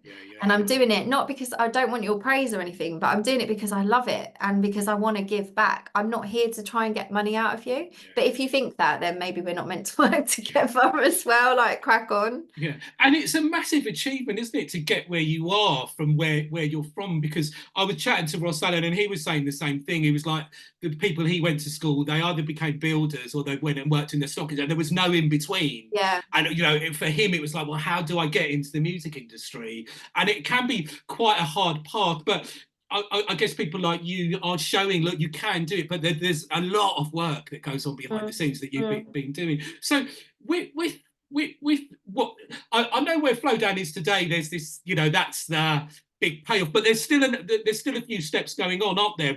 You know, even with what we were doing with his albums, we had, look, the sync was really good, and that you know, maybe took it up a little level. Even the fact that it was a grime record on a big sync, and you know, that helps, and it, you know, it helps the perception of where Flowdan is as an artist. It wasn't at the levels that are going on. So you post the album, you know, we're moving into lockdown a little bit, and Spent Shell, is that what you're helping out with? And so how's that going at that moment in time? Where are you at that point? So lockdown, well, so when I started working back with when we started working together again, that was really I started working with him managing Spent Shell. That's what he wanted help with, was like, can you come and run this label with me? And which is what I did. And he set up that platform, his own idea. He wanted to mentor and help and encourage the younger artists coming through the scene. He wanted to be that, you know, that mentor for those artists and give them studio time and pass on his experience and his knowledge. So I helped him launch that and helped him run that, you know, get a distribution deal, sort out the paperwork, get, you know, everything that comes with it, source artwork, videos, etc. And then I naturally started managing him again off the back of that. But when we went into lockdown was actually a really fruitful time for Flowdan, because whilst I run an agency as well, the live bookings were gone. Obviously, no clubs were open for the majority of the time. Flowdan was still being active in the studio. So we were either sourcing or dealing with inbound inquiries for feature requests. Because he could, the talent that he has is incredible. I can send him a track and he'll have it written and recorded, at least the draft version, within like 24 hours. I don't know how he does it. He doesn't write anything. He never writes anything. It's all in his head. But anyway, get down off my fan club. But we managed to do quite a few features during that time. I'd say, cool, the best part of like between 15 and 20. And they're still coming out now. Like there's still a couple that are starting to trickle out now, or finally trickling out now. So it kept him active. It kept him creative and motivated, and kept some income coming in as well, because it was really all about diversifying and trying to offer some other service during that period whilst there was no lives, right? So lockdown was actually really good. Yeah. It was really good. Yeah. And beneficially as well, without the distraction of touring. It really helped some musicians. I can definitely talk on Flowdan's behalf, just being able to focus on what's the foundation of their art, right? And that's recording.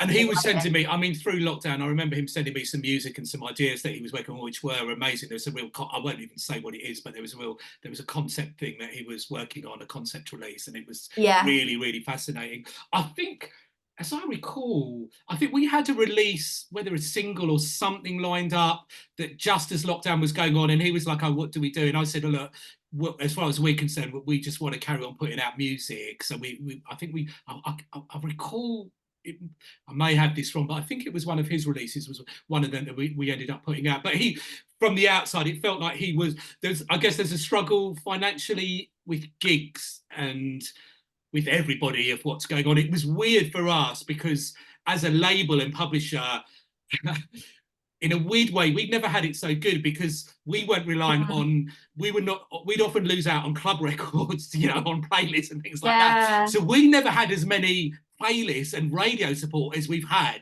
during lockdown, because people were just listening to our music, and because we've got songs and vocals on things, more of our stuff was coming through and getting through. Obviously, all the artists were absolutely panicking because they were absolutely reliant. So there was a real balance of look, just hang on in there, we've got to do this, but look, more people are supporting, and you know, things are happening, which when this opens back up, you'll get the benefit from. But it was a really tough time, I guess. And how were you as a manager? Were you all right income wise with, you know, where what was going on there? No. So yeah, you were, I mean, you're struggling while all of this is going on still at this point. Yeah, I mean, not veering off of it too much, but I launched a booking agency management company in 2019, which was 6 months. Everything, pipeline was looking incredible. And then was it July? I can't remember, in 2020 or March, I think it was. I think it lockdown, was, wasn't it? Yeah, right? So all of our summer bookings absolutely wiped out, including Flowdan as well. We look after his bookings in the UK and Europe. And we had to diversify. Well, we didn't have to. I didn't want to sit around not doing anything. So we diversified, and we actually started offering like press campaigns, because releases were still coming out. Albums were still coming out, and we also wanted to keep developing those relationships with the journalists that we'd kind of started and continued. So we did that through lockdown. So we did quite well actually with the marketing and press campaigns that we were doing with them. But with Flowdan specifically, management wise, it was diversifying. Whilst he was doing features prior, it was really the focus for lockdown, because one, he got to, you know, create incredible music, which we then had a part in releasing, and two, it was a steady income stream for him, which proved to be quite beneficial and just kept him ticking over. Like, we were all just ticking over, really, weren't we? I mean, it sounds like you guys weren't, but No, we were as well. We were panicking. Yeah, not to say we were. yeah, In hindsight, I'm looking back and thinking, oh, we had this, like, there was a lift.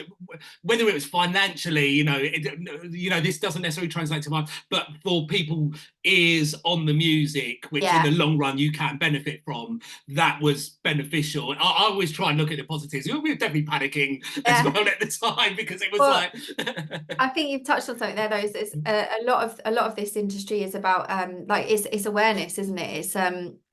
It's being in people's faces, like, with that consistency and persistent as an artist or anything, really. So even through lockdown, staying like active in a way, like staying in people's eye lines, which Mark was doing with the features and we were doing with the journo, like, reach out, rather than just, I mean, understandably, if anyone just closed up shop, to be honest, because it was a crazy time. But I've always been aware of, it's about keeping and maintaining either awareness publicly or awareness with your network, and it's about staying consistent with that. Yeah, so Mark did that quite well. And that shows how dynamic you are, because you're ready to adapt. Because I think this keeping going is something that I've really learned. Even before starting True Thoughts, it took me a year or so to get all the music lined up, because what I knew is I want to have a release coming out every Yeah. month or so. Mhm. Until I've got that, then I'm not going to even begin to start this, because I need to look like there's a production line going on, but and being able to adapt and try and do something if something's not working. So even at the time we started the label, we were doing PR for other people. We were trying to do a little bit of, we've done DJ agency stuff. We were managing, but no, we had our fingers in all these pies, because it's like, I've got to make a living. Let me try and do it for music. If I can avoid going to get a job somewhere, Proper part-time job. proper job Yeah. somewhere, let Yeah. me try this way. And I think that's brilliant about you. That's what you're showing. You're just not effortlessly, but you're figuring out the angle. Look, I'm good at Mhm. doing this, and there's an angle there, and I can do that. And I think that's something you are brilliant at doing, aren't you? I think you've done very I well. think so. I think Yeah, it's more just like, I just don't want to give up. I think there has to be something else that I can be doing here. yeah, And but it's back again to resilience, isn't it? Really, it's like yeah. bouncing back. And the thing is, sometimes these things don't work out. No, You know, sometimes something you launch and you put everything into, it just doesn't work out, but you've learned something from it. that's the So long as bit. you're not harming anyone and Yeah, you're yeah, not, you know, throwing your life savings at it, which I would never recommend. But so long as you're trying, you're learning. That's yeah, the way I see it. And yeah, you don't get from 0 to 100 straight away. There's steps to this thing, and that's where a lot of those real nuggets of like experience and wisdom come from, is as 9 times out of 10 is from what the average person calls a failure. And yeah. it's just something that didn't work out. So cool, try something else. Yeah, and everything you learn from, don't you, in the Yeah. industry? I mean, something a line you've just said there, which I think is really important about the finances as well. You wouldn't recommend throwing your life savings, because I think that's one of the things that I've always done, because I only invested as much as I can afford to Yeah. lose. And even with True Thoughts, I borrowed a bit of money from a friend, and we uh, and I knew if this all fails, I'll go get a job and I can pay him that money Yeah. back. It was enough, but it wasn't that. And I think sometimes you've got to try things, and you've got to look at that, even if it fails, is look, this is the lesson you've learned. It's cost you £1,000, £3,000 or whatever, but it will, at some point, if you keep going, you'll reference Yeah. that back and realize, yeah, I don't want to make that mistake again, or I've Yeah. learned from this is what I'll do this time. So I think I'll add to that as well, because as I had this conversation recently, is and I've lived it as well, is when you get to the point where you're dedicating 24/7 to a project. At my time it was the agency when I was younger, and you're not earning enough to keep you, you can actually fall into that very dangerous space of desperation. And when you're desperate, whether it's when you're desperate and trying to be creative, I don't think those two live in the same space together, not healthily anyway. So if an artist is desperate for money, their output is going to be different than if they're actually comfortable for money. And I found it was the same as a business owner or as a creative, whatever you want to call this job, is the same. I started making decisions based on getting money in rather than real decisions that were going to advance an artist's career or my career or whatever. So when I went and got a proper job, like not long after that, I also got a part-time job. And that part-time job I did it Monday to Friday, but I finished at 2 p.m, which meant I still had however many hours for the rest of the day to be able to focus on music. And what that did was actually relieved that desperation for money. I knew my bills were paid. It was a job that I didn't really have to think about, but the wage was okay.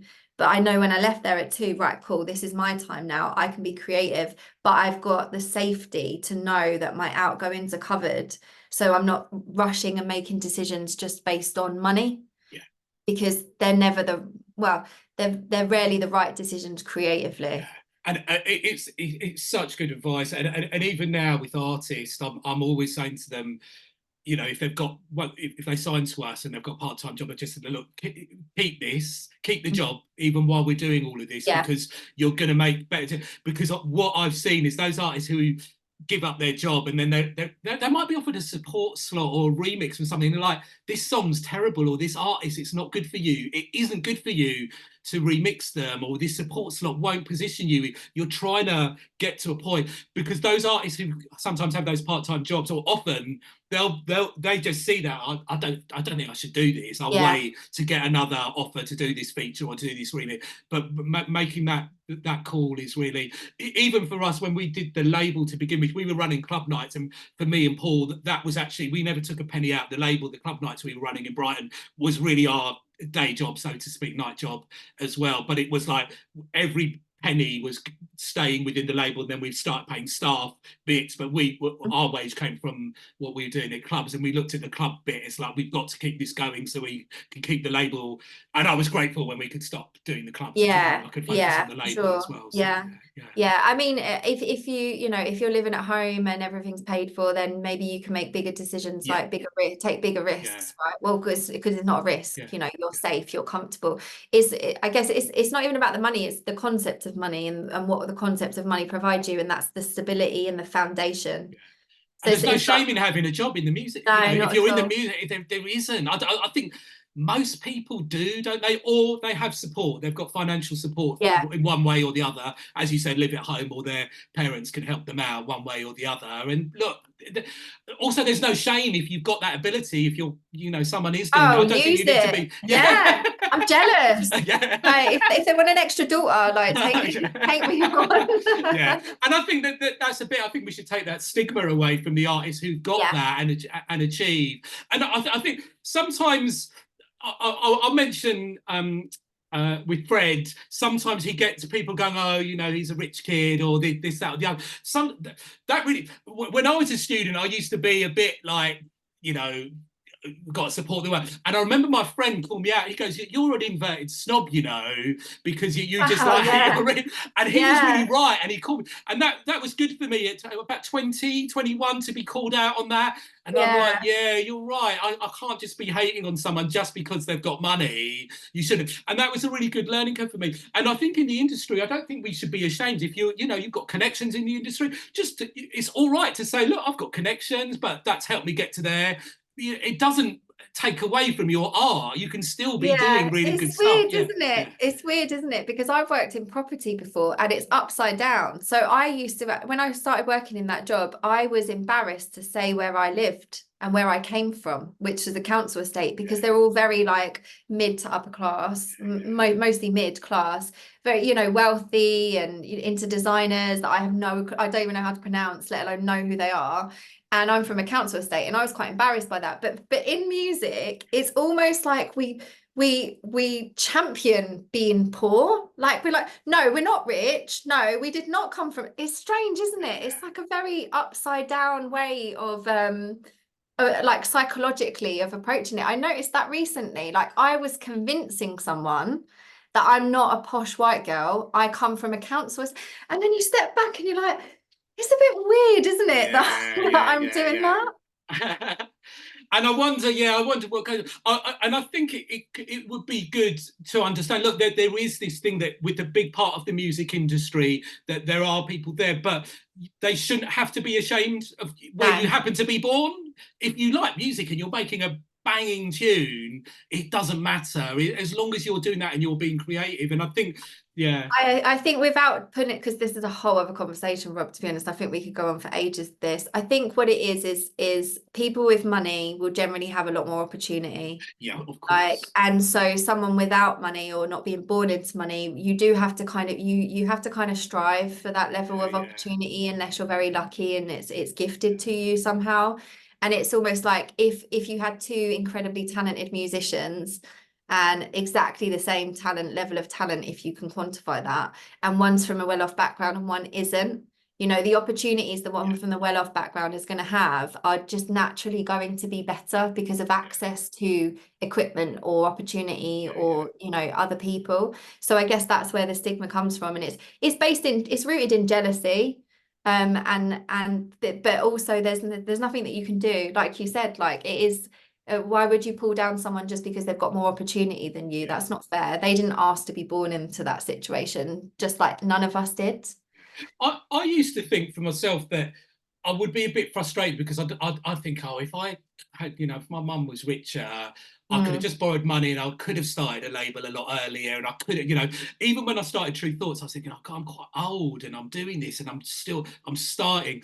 But in hindsight, what I've seen is like, all of this stuff has just been about me learning and Mhm. actually not being able to just borrow money and go Yeah. and do this all straight away has been really good for me because what I've achieved has been really beneficial for me because Mm. I really, really appreciate it. And my mum taught me, like don't live within your means and all that. So even when I borrowed from a really good friend, and it wasn't even, it was sort of, there's a little story with that, but I'll say that for another day. But he'd helped me with doing something beforehand, and we got a Fatboy Slim remix before I'd started True Thoughts, and it was his share of the money that we got for a sync, but he lent me that share to start True Thoughts, so it helped me do it. But I think, yeah, like you're saying, you come from a council estate. I think we can't worry about those things. It's a bit harder for what we do, and I think sometimes I'm going to say we should shout about it because it is 100%. harder.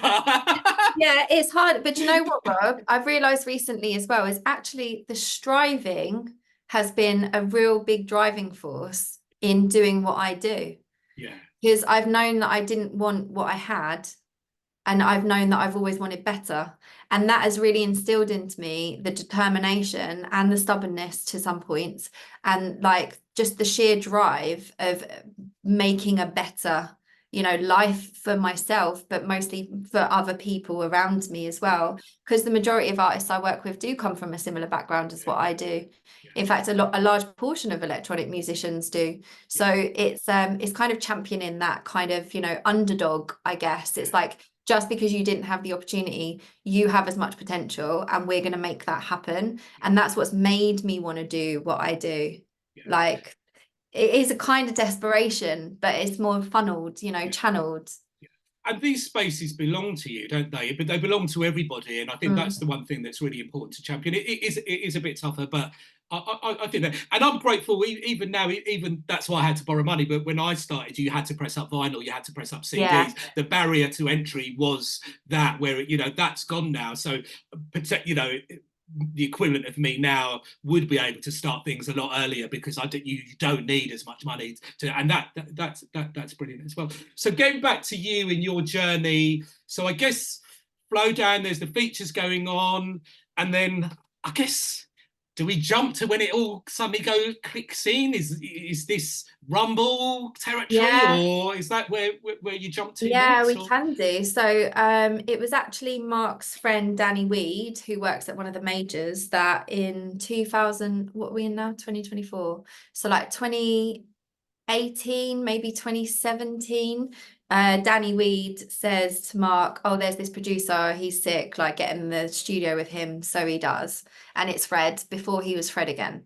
So Fred's got an amazing back catalogue of productions, you know, from people like Ed Sheeran, for people like Ed Sheeran, etc. So he's always been behind the scenes. But yeah, Mark got in the studio with him. They made a few tracks. Typically, it's always his story. As he's leaving, Fred puts this tune on, and Mark's like, and he's like, oh, we can do this one next time. And Mark said, no, let's do it now. It's always the one that is he's leaving. It was the same with Skeng as well. Like, he's just about to go, or he wants to go, and then something happens and he comes back and does it. But yeah, never heard anything from that situation again. It was done. And that happens sometimes. It doesn't happen to him now because I won't let it happen. But he dealt with that himself. But yeah, so what were you now, 2024? So 2022, I think it was July, Fred and his team are now launching Fred as Fred again, as a front-facing artist, DJ, you know, live musician. And he does the Boiler Room. And one of the moments that goes viral is this Rumble track being played. So we didn't know anything about it. I didn't even know this existed at this point. And yeah, it went off online, and then that was it. Floodgates started. So Mark's always had this, he's always told me, Nix, I do not want anything to do with major labels. I've had my time there with Roll Deep. Don't want to deal with it. Let's not go there. Okay, cool. So the strategy has never been that. We're never looking for a pop record. We're never looking for a hit. We're staying underground. We're doing what he does best. And he's cleaning up for live shows at this point anyway. So then Rumble comes along. And now I'm launched into the world of Atlantic and Warner and big hotshot managers with teams. Like Fred's management team is about 6 strong. And just a whole other way of working, and a whole other way of communicating, and they're talking certain jargon that is major label specific, and I'm like, can't you be Rob from True Thoughts, for God's sake? Like it's a big jump, isn't it? I mean, I was yeah. speaking, we were in touch a little bit behind the scenes, because I mean, we've had little bits of dealings with majors, with sample clearances and bits and bobs that have gone on, and I've always found you're in a very different world, and it's Yeah. and then all right, it's over with, it's gone, you know, number 5, so we're pulling everything, whereas a week before you're going, everything, the world revolves around this song. So that was which was never our song, it was sample clearances and things like that, but you were in it with I mean, from the outside, for me, having worked with an art, it's like quite the dream thing, because you want that, we're part of a journey with this artist, we've done some albums with him, and then now he's blown up and everyone's going to check his albums now, and that's brilliant. But then we were seeing, oh god, there's a real different world, I guess, that you're having to deal with. Yeah, for sure. I mean, That's another huge jump, but it's not a step, is it? It's like no. No, that was a jump. And that was at the beginning of last year, so 2023. Rumble came out in January. Obviously, there's like prep that's happening before, and a lot of fighting that I needed to do as well, because they were really, you know, Flowdan doesn't have much, well, he doesn't have any commercial track record in as a solo musician. And I'm a one-man band. They've never heard of me before. Majority of people up in that sphere know each other or have known about someone's history as a manager, you know, oh, they've been around for X amount, they've managed this person, we'll take them seriously. But in that world, I'm very new. So there was very much trying to keep us out of the situation a lot, and we had to put our foot down and stand up for him a lot. So that in itself was a real I'm not going to say struggle, but a real learning curve, and definitely was the reason that I had imposter syndrome, or one of the reasons I had imposter syndrome, because they're treating you a certain way. And kind of fair enough, to be honest, because I didn't quite have the experience or the knowledge or the understanding of what they were talking about. I'm not an idiot. I wouldn't have been looking after him for this long had I been. But it's certain ways of saying things. It's almost like a different language sometimes. It's almost like that exclusive club of how they communicate and what they communicate. And you just have to learn that language to be part of that world, I guess you could say.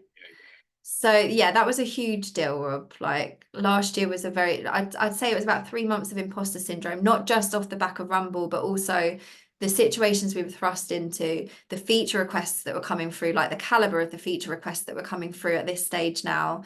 And you know, certain video meetings that I'm having of like with CEOs of like huge companies that are like household names, and there's me sat in the box room on my desk, like in my tracksuit, and having these meetings with the CEOs. It felt like that whole being too embarrassed to say you were from a council estate situation again, but on a different level now. I overcome it. There were some health issues. There were some health issues because of it as well. Wow. Like I really stressed myself out about it. But then, you know, I wouldn't even say it could be a natural thing for you, but I actually do a lot of like self-reflection, self-work. And it was definitely a process that I needed to go through to realize that I'm just where I was when I started the agency, or when I started management, or when I, you know, was working with True Thoughts or whatever. It's like, there's just some things that I don't know yet. Yeah. So go and know them, go and learn them, go and talk to people, go and do the same process again. You know, it works. It's the same procedure. And that's what I did, and just threw myself into it. And now it's like, if the CEO wants to call me, I don't care if I haven't got makeup on or if I've got a hoodie on, it doesn't matter. Yeah. You just, you know, initially it's a bit scary, but afterwards it's just like, they don't give a shit. They just want to talk. That's all, you know? And in a way, I mean, it's the thing that I guess you hope for as a manager, isn't it? That your artist can, in where the space we're at in the music industry, because, like you said, you're not looking to try and sign to a major and have it, but you want almost that viral moment that there is this song that just captures the moment, it captures everybody, that you can ride the wave of that and then just take things up a level. But from our side, because we'd released the acapellas, because I'd said to Mark when we were doing the album, look, can we release the acapellas? I mean, I sort of jokingly call them, so look, I always say these are pension funds, because we want, and the next generation, your voice is amazing, your lyrics are really good, to start doing songs in 10 years time or 15 years time, you know, and then, you know, you get another generation. But then suddenly we were having a ton of requests, you know, we were getting the odd requests coming in, but when Rumble was going on, suddenly everybody, oh, Flowdan's my favorite artist, can we do this? And it was like, you know, we're not. And I guess I was seeing a tip of the iceberg of, okay, well, if this is going on for us here, I can't imagine what's going on, because we couldn't cope with it ourselves. It's like, well, this is a really good artist, this would be really good to do, but you can't, you know, this one's a really good artist. Oh, they're not well known, but this is really good, this song they've done. Yeah. But we know we can't clear all of these songs. You can't deal with it all. So, yeah. So you're touching on a really interesting point. What went from us, we were never chasing for work, but it was always, we were a lot more open to work. Whereas now, because of the sheer volume and influx that we've gotten off the back of not just Rumble, but everything since, we're in a position where we're able to strategize. It's like we said, like it's going from that, what I wouldn't call us desperate, but more geared towards that desperate mindset of we need to generate an income, to now the income's all right, actually. Now we can be more creative. Yeah. So it's that foundation that is there now and can't really be taken away. And also where I was able to get more into my creative flow with the situation, because those feature requests, like you said, now it's about, right, he's had his moment with Rumble, how do we keep him there? Yeah. So what are the decisions that we now make? Sorry about that. What are the decisions that we now make to keep that momentum building? Because we had no idea about Badadan at this point. Yeah. You know, we knew that's the gold disc for Badadan is platinum now. Amazing. Like, what the hell? But we had no idea of that at this stage. We just knew it was Rumble. We knew, you know, there was a couple other tracks he'd done with Skrillex a little bit later. But it's all very, the job is both strategic, but also super reactive.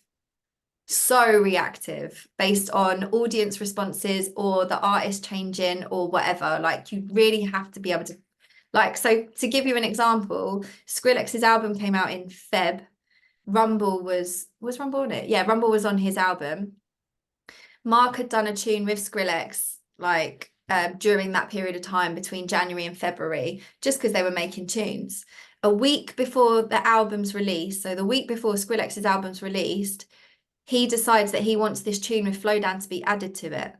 So now you as a label understand that process, right? So it's all been delivered, the marketing has started, everything, like the art, everything is done. That is a complete product, and it's out there on all the DSPs, the streaming, physical most likely as well. Like it's everywhere. But Skrillex decides he wants to add a track that he's just made on there.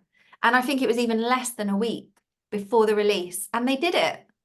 I mean, they've got teams of like millions of people, right? Exaggerating. They've got an infrastructure there, and I understand.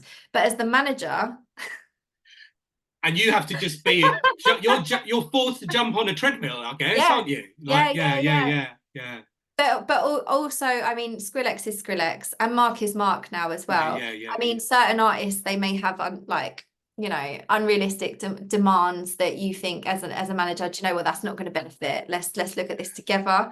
But as a creative at the stage that Skrillex is, like you go with it. If he yeah, wants it yeah, done, you get it done. yeah, yeah. So and I guess for you now, you're in that space now. There is a quite a different world that you're doing, but you're feeling comfortable and Mm. yeah, which is Yeah. amazing, isn't it? And I think, I guess we'll probably try and summarize maybe now a little bit about what's gone on. So from my side, I'd say the biggest thing is it's been a very long journey, this, isn't it? Nothing, if you want to be in the music industry, you've got to be thinking long Mm. term, haven't you? And it's okay, like you said, to have a break if it's something is too much, and get your head together a little bit and come back. But that drive that you've got within you is probably the thing that's kept you going, hasn't it? Mhm. Like Yeah. without that, you can't survive, can you? You wouldn't be able to be where you are today, because you Yeah. would have jumped ship, wouldn't you, a long time ago, wouldn't you? So Yeah, because it's not a normal quote on job. yeah, So I think if you don't have that drive and passion, then you may as well go and get a normal job, because yeah, you'll be like you'll get much more money in the yeah, beginning stages yeah, somewhere else. yeah, Yeah, so I think you do have to have that drive and passion for it. But you can also obviously be hired by a management company and start working your way through the hierarchy that way, you know, start as an assistant, for instance, or then day to day, and work your way up whilst also building network and experience. And that's something that I never did, and sometimes wish I did. Um, but you know, it's horses for courses. It yeah. depends what suits you. And that's one thing I've said a lot on these things. I wish I'd done. I used to just want money to buy records, so I worked in a warehouse and delivered furniture like for 6 weeks in summer holiday. I wish in hindsight I'd gone to work for 3 weeks and gone to a label. I'll come and make the tea or do whatever you want to for free for 2 weeks. Because you'd be in that environment. I wish I had done that, and that Yeah. could be a thing to learn. So not everybody has maybe got that ability to just go in and start your own thing like you have done. And if you're not sure about that, just be around the industry, try and get a job Mm-hmm. somewhere, Mm-hmm. because what you might do, you might bump into, it might not be the most glamorous job, but you might chat to someone who then is there, but try and get a job in somewhere that's close to the music industry. I think that's Yeah, good agreed. advice. Yeah, networking is key. Yeah, Networking is so key. And even if you feel like, oh, well, I don't know how we're going to work together, like just build the relationship. You don't know who's going to be the next like manager or the next artist to blow or the next label that's going to like and how you can both benefit and service each other. yeah, um Networking is super super key. But yeah, if you can make tea, or you know, just do some work experience of some sort in a bigger company, learn from their successes, learn from their network, but also learn from their mistakes from your perspective. But yeah, I agree. If I were to do it all again, I would have done some kind of work experience in an already established company to get that foundation. There's pros and cons though in it, because feeling our way around, we've worked out our own way of doing it, which is going yeah, to be different to other people as well. And yeah, if it's working, yeah, it just took a bit longer. yeah, yeah. And then, is there any other advice if you're trying to summarize what you've done? If someone's, you know, yeah, listening to this, like a brief advice with everything that we've said to summarize, what would you say the points that you learn up until this point? Um, I think from a soft skill perspective, reflection. It's very easy to go through the motions, and forget how much you've actually learned. So I do it just because it's New Year. I just do it on the 1st of Jan each year. You can do it whenever, it doesn't really matter. And just reflect on how much you've learned over the course of your career. And also, really importantly, reflect on the successes. Like I've got a notice board up there, and I've got things like a AAA band, or like the badge from when we were in Saudi for his performance, like little key like moments that when I look, it's just a reminder of, oh, well, 10 years ago, I had no idea what I was doing. And now I can see that actually it feels really small jumps at the time, but everything has been worth it, which means what's it going to look like in another 5 years, right? It's quite inspirational. Yeah, celebrate those moments. Yeah, it's interesting what Yeah. you say. I'm always about that with the new year. I've never did it consciously. Oh, I've got to do this for the new year, but at the start of every year, and I remember in the early days, even with Will Quantic, every year we'd say, look, okay, what's happened this year? What are we going to try and achieve this year? And I remember those first few years, we'd always be, I remember him turning around about, we were doing a gig together on New Year's Eve, about 3 or 4 years into the label, he turned around and it's like, oh, Rob, we've done more than we'd set out to achieve this year. Yeah, I At love that that. moment on New Yeah. Year's Eve when we were DJ, which is always a good, and I think what you said about celebrating, to me, that was a really good moment, because it's like, oh, we DJing together and celebrating at Concord down here, Yeah. So yeah, remind yourself to do, yeah, celebrate. You can get lost being in the moment, can't you, as well? So Exactly. yeah, Well, yeah. actually, you reminded me when we set up the agency, Ross and I, my business partner, we wrote some goals, and next to the goals was a celebration. So it could be like go to a specific restaurant, or it could be like, I don't know, book a holiday for a weekend, or if it was a bigger one, or earn over X amount in 1 month, and it was like a celebration, and we had to do it.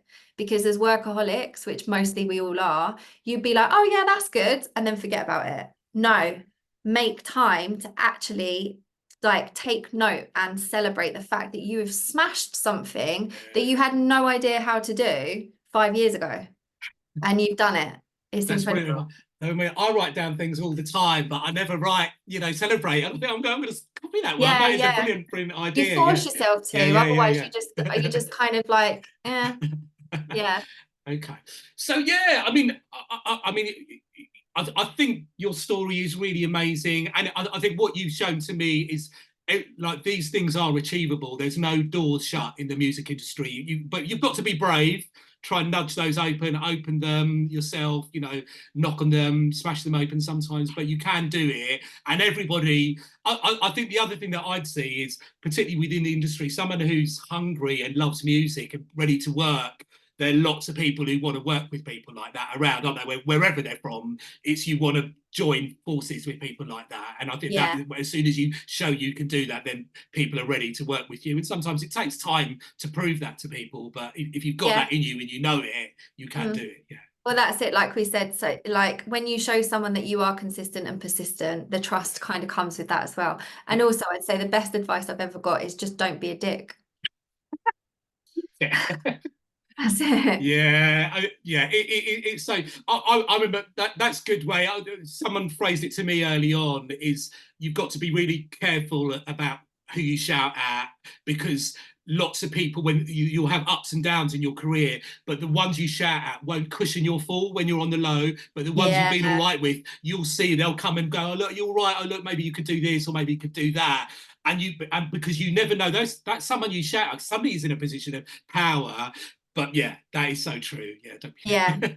yeah, it is. yeah, And also the thing is, we do this because we love it. So why not love every element of it, which is the yeah, networking and get on with people. yeah, yeah, yeah, yeah. Yeah, And sometimes you've got to deal with people who are hard work, and you've got to deal with yeah, them, but you don't need to be like that. You can fight your corner, but you don't need to. I've seen that. You don't need to become like them. You hmm, just battle your corner and stick. Right, well, we're doing this. What do you want to do about it? And yeah, we've had to yeah. do that plenty of times, but you don't need to. Yeah, be a dick about it as well. You're right. So, Exactly. okay. Well, Yeah. what just like to for people to on social media, do what you're doing? Do you want to just mention about your companies, or where people can see what you do? Yeah, Yeah, sure. So my company's name is Synchronicity. So our socials, we're not on Twitter anymore, but Facebook and Insta is at Synchronicity HQ. And as you'll see, like the format of our business is quite different to what's out there at the moment. We are a hybrid between bookings and management. So I love development, and that's what I've implemented into the business. And obviously Mark is at Big, dependent on the socials. Just Instagram is at @big_Flowdan. That's where he's most active. I say he, it's me, but he gets back to all the messages. So, you know, it's a tag team. But yeah, that's it. Yeah. Okay. So if anybody wants to get in touch, that's the places to. Oh, well, if they want to Yeah. get in touch with me, Yeah. then on my personal one, it's Nikki Acute. Okay. So I'm sure it'll be in the title of this Yeah, video we'll do all somewhere. the links in Yeah. there as well. But yeah, Yeah. I thought I'd mention it as well. And also, yeah, reach out on LinkedIn. I was in a talk actually with someone from Boiler Room the other day, and she was like, LinkedIn is such a good way of networking, just to reach out on a professional level, like rather than Insta, which is a bit more unprofessional. Yeah. But yeah, Nikki Acute or Nikki Burden on LinkedIn, feel free to reach out. Yeah, I'm happy to help answer questions or whatever. Okay, that's great. And is there anything else you want to add? Any other advice you want to give, or do you feel? Advice is work with True Thoughts, because Rob is amazing. No, honestly, you've been such a huge part of my journey, Rob. Like the support, and most importantly, just the friendliness and the openness, which we've already like covered, but the way that you are non-judgmental, which is a big problem in this industry, but I can tell that you're not, and you're really open to listening, has really helped me as a young manager, you know, way back, because I'm not so young anymore. But also helped, I know, Mark feel comfortable with you as well, which ultimately it's about the artist, right? But I'm just going to make it about me, the manager. But yeah, work with True Thoughts. That's it. Thank you. No, I really appreciate it. But yeah, as I said before, you've been brilliant. Like for me, I love your story, like and what you've done, especially with where you've got to today, because that's the dream story to me. I feel great that we've played a part of that. And as I said before, like you saw us as within a vision for Flowdan, which not everybody could see. Yeah. I could really, even when we were, we worked with Seb, this is probably the first time we were repositioning ourselves. It took a little bit convincing with him to say, look, we can do this. And I really love the music. I really, so the fact that you really understood that has been so brilliant for us, because we saw when we signed Flowdan, we saw how the perception of the label really changed, because my personal taste in music was always reflective of that. But as a label, we weren't always able to sign all like that, and signing Flowdan really opened up a lot of doors for us, which we're eternally grateful to you for as well, for making it happen as well. It's mutually beneficial though, isn't it? It's inspiring and motivating Mark to open his creative way of being, but also giving you that foundation and history of him as well. So yeah, definitely that was perfect. It was a perfect marriage. Yeah. Brilliant. So yeah, thank you so much for putting time aside on this as well, Nikki. And yeah, my pleasure. Thank you for having me, Rob. I hope I didn't waffle too much and there was some decent stuff in there. And we didn't even talk about all of the successes, but I do have to say, because I'm really proud and I'm owning my pride now, whereas before I would talk it down because I'm from a council estate. Flowdan was the first British MC to win a Grammy. Oh yeah, we did mention that. Yeah, of course. Yeah. Normally, do you know what? This is what I've had to learn, especially as a female as well, is like, don't talk up too much about your successes. It's a little bit cringe and a little bit uncomfortable. Now I'm just like, no, we deserve it. We deserve it. He deserves it. It's history forever, isn't it? It's absolutely history for UK culture and what goes on, and it's an amazing achievement. Yeah. And to end it on that note.